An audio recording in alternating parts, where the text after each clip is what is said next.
Hello, welcome to Skull RPG Podcast. My name's Dwight Skull. My name's Jacob Skull. And today we're going to teach you how to tell your story. So in this one we are also kind of doing something similar to the last couple episodes, but we're switching the main concept. So instead of the elevator game, this one is having the concept of having two different characters, but in two different timelines. So if that's one, you have a character 30 years ago and now, 20 years ago and now. Basically, it's just two different time frames, whatever those may be. Yeah, so I kind of got this concept from Kenneth Haidt, who I've talked about before on this podcast. He has a podcast called Ken and Robin Talk About Stuff. He is a designer for Pelgrane Press. The guy is immensely knowledgeable on, I think, almost every subject known to man. I swear to God, all this guy does is just read and watch TV shows and movies, and then writes a bunch about all of that. So if you haven't checked it out, you might want to check him out. His gaming stuff is absolutely fantastic, and they share recipes on their podcast as well, some of which are really good. It's kind of a weird, eclectic show. That said, this show is not that eclectic. It's pretty much focused on one thing only, which is RPGs. So let me get right to the chase here. He had a book called The Dracula Dossier for his Night's Black Agents, which is basically Jason Bourne meets Bram Stoker. So spy, vampire genre. And he created a supplement, which was fantastically amazing. I kickstarted it. Basically what it was simply this.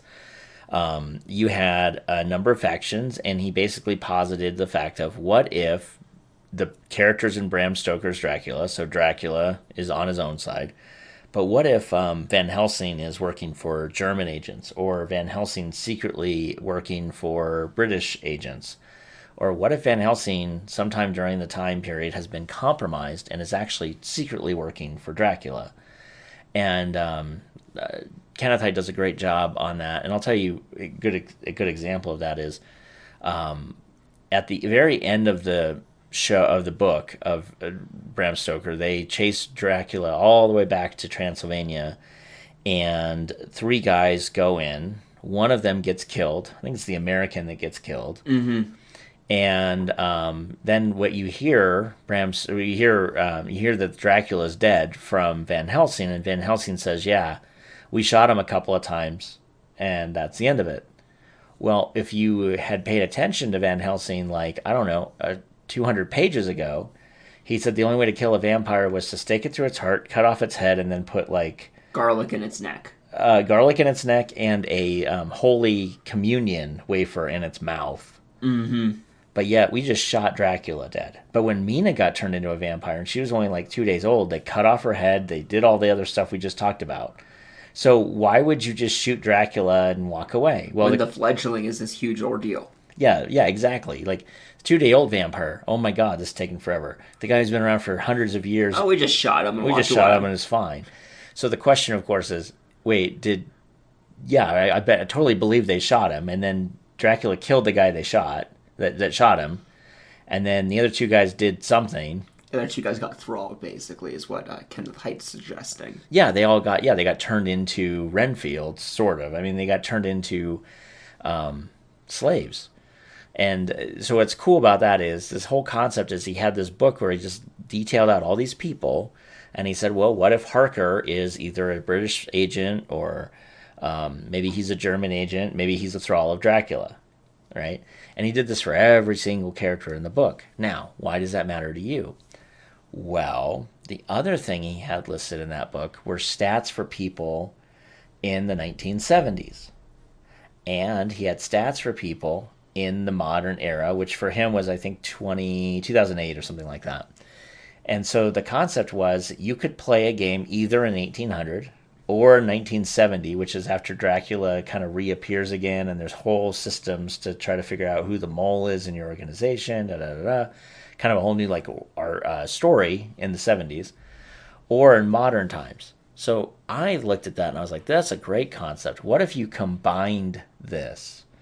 Where what we do is I have my player characters roll up 3 different characters. If you want to start out with this, and I'll be honest, this was not easy. It's easier to do it with 2. Mm-hmm. So you pick 2 time periods. So let's just say we're going to play Dracula a Bram Stoker's Dracula game. Doesn't matter. And you're all going to be named characters from the book, and we're just going to say the book doesn't actually exist anymore. Like, it doesn't matter. So the things can happen outside of the book or differently than the book. It doesn't matter. The book is an alternate reality. And so my players play Nina, and they play Harker, and they play, whoever. And maybe at the beginning, I give them all a secret affiliation. And they have to play the secret affiliation without the other players knowing who is in their secret affiliation and what the other secret affiliations are. And some of them could be in the exact same affiliation. In fact, you could humorously put them all in the same secret affiliation, but let them know that there are secret affiliations. If that sounds cruel, it is, and it would work. But that said, so you can do all of that where you have all of these... that's one timeline. And then what you can do is in the future timeline, you can have them roll up modern characters. And they could be descendants of the original cast, or they could be total unknowns, right? And the thing, though, is they didn't kill Dracula. Like, that much is true. Dracula didn't die in the 1800s. So now the question is, based on what's happening in the present, you can now do a flashback to the past. So if you've ever seen Highlander, the movie, or better, the TV show after the first season, Duncan MacLeod, who's in the show, will see an object. Typically it's a sword or it's a human being or something like that. He'll see something, and they do this really cool flashback to sometime prior in his 400-year-old life. Mm-hmm. And then you find out what this item actually means to him, or what that person actually is. And it could be a bad thing, could be a good thing, and most notably, it's both. It's always both. Yeah. So you could do the same thing. So let's just play it out in a different context. You're doing a modern game, and you have old characters. Mm-hmm. And so what you're doing is you're saying, hey, Dracula's reemerged in the year 2000.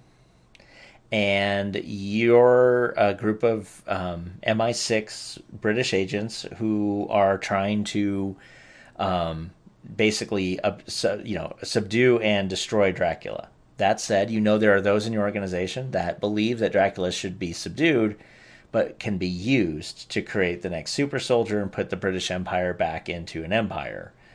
And there are also those that think that Dracula should just be wiped off the face of the planet as fast as humanly possible because you can't control evil, right? And then you also let people know that there are 2 or 3 other factions, the Americans want a piece of this action, the Russians want a piece of this action, maybe the Germans want a piece of this action.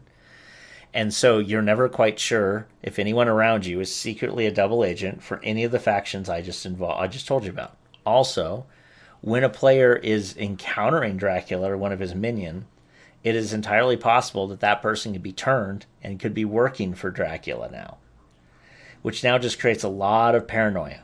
Mm-hmm. And so as you're playing through your paranoia little game, and they come across let's say you just come across you hear that there's a great weapon of power that was used against Dracula at one time, and it was something you guys need to obtain.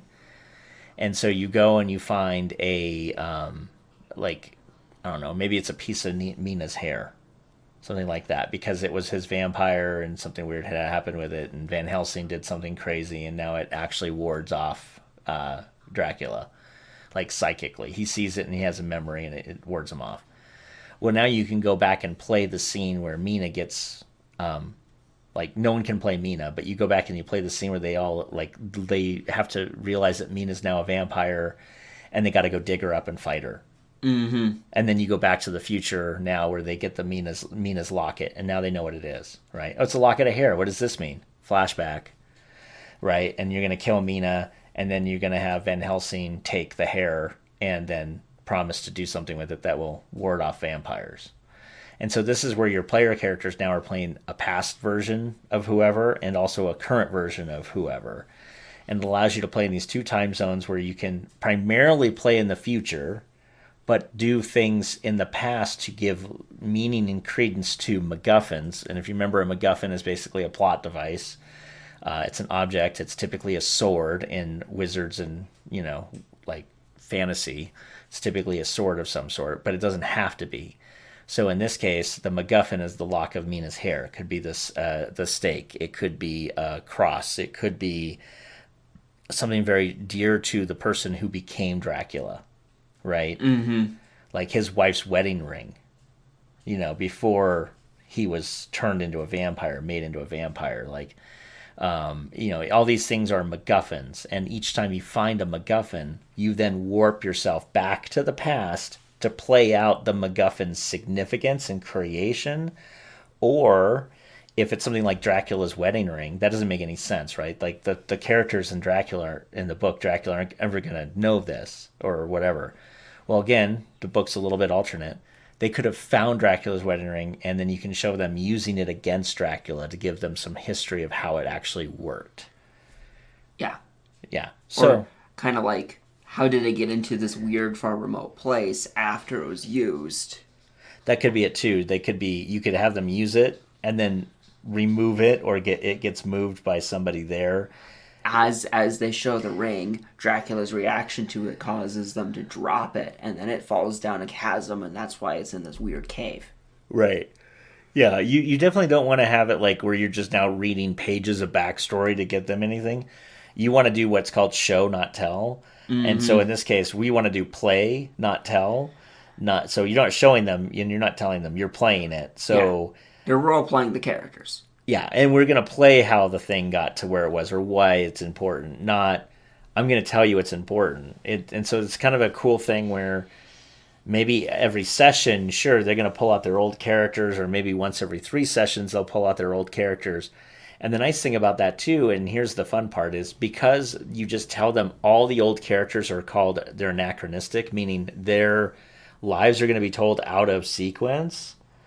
There can be a sense of danger to a certain degree where in one of the stories you literally could have several of the characters planned to be killed, and that is like the end of their character. As long as it coincided enough to the end of Dracula's reign, you could actually even play out a total party kill in the past, which was, now we found Dracula's tomb and it's empty, and this could be one of the first things that happened, and you could play out a total party kill of the characters in their past, and then like literally the next session is like, okay, pull out your old characters. Like, I thought they died. Yeah, to be fair, they've died 100 years ago. So like, everybody by then's dead. It's fine. You're watching memories. When those memories happen, matter. Yeah, exactly. So they died. Yeah, they did. They did stuff before that. Exactly. So you could play a cool, like, out of, like, one part is progressing in time chronologically, and the other part is just happening as it happens, because that's how they find the stuff. Like, they don't find all the items chronologically. They find them as they find them. And the same thing would be said of Highlander. Highlander doesn't meet all of his friends, and neither do you, by the way, in the chronological order you met them every single time you meet them again. So that's how you could do a dual time campaign. It's a little harder to run, and you'll definitely need your players' help to run with it and roll with it, because there's going to be a lot of problems with it, but it's kind of fun to do. So having run one myself, all of that is true. So anyway, we'll see you tomorrow. Hey, thanks for listening. And for more resources, please go to skullrpg.com.